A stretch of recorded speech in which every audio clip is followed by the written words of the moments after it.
what happens when OFAC picks up on transfers that are coming in, when OFAC is examining a country, and I won't use Russia for this example, I'll use Albania and Kosovo. There are numerous people there who are involved in different criminal activities, from money laundering, counterfeiting, that have presence in the United States, that have bank accounts, that have properties, that have. What happens? The first thing is that when they're recognized, they're put on a list, and this is called the specially designated nationals and blocked persons list. These individuals, they are one, no longer allowed to have property or any assets in the United States. So if they have a bank account, or they have a house somewhere in New Jersey or wherever, all of that is frozen and seized. This is exactly what is happening now with Russian groups. As you saw, they are now freezing banks that are coming in, so there won't be any trade, and that means for the United States that country cannot, that entity cannot trade in U.S. currency. So they're blocked in many ways from participating commercially and economically with the United States.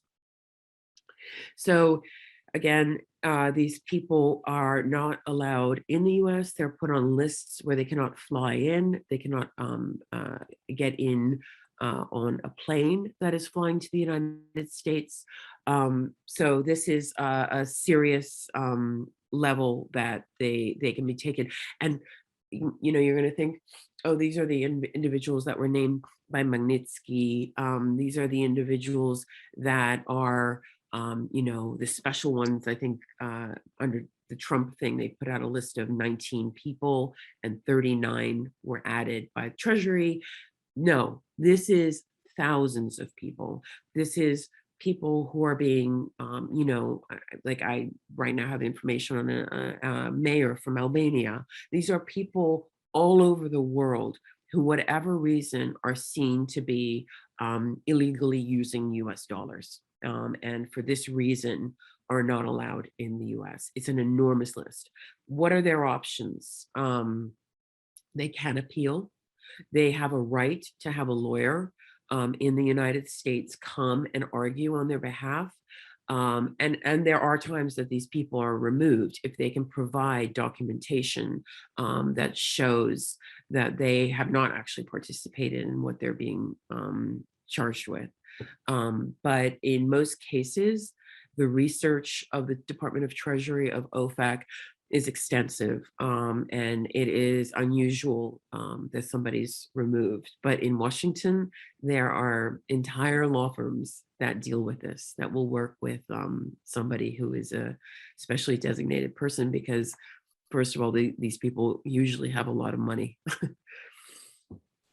So if a party's on the list, parties are subject to US jurisdiction. They're prohibited from entering most types of business transaction with anywhere in the world. So if you're a US citizen and somebody in Albania is on the SDN, you cannot travel to Albania to work with him. You cannot travel to France with him. You cannot travel to Russia. They are out for any sort of business partnerships with anybody in the United States. If you do this, if you as a US company, as a US individual do this, you will fall under the same designation. You will become a specially designated person, and your finances and assets will be frozen. Yeah, so every year, OFAC typically adds up to 1,000 or more parties to the sanction list, and more are being added every day.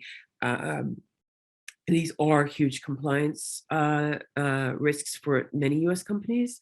And it has become customary now that when US companies engage in international business, especially from regions that are being monitored in the Balkans, Russia, Iran, any of these regions, that they go to the OFAC website, where they are able to examine the full list of people who are on these lists. It is public.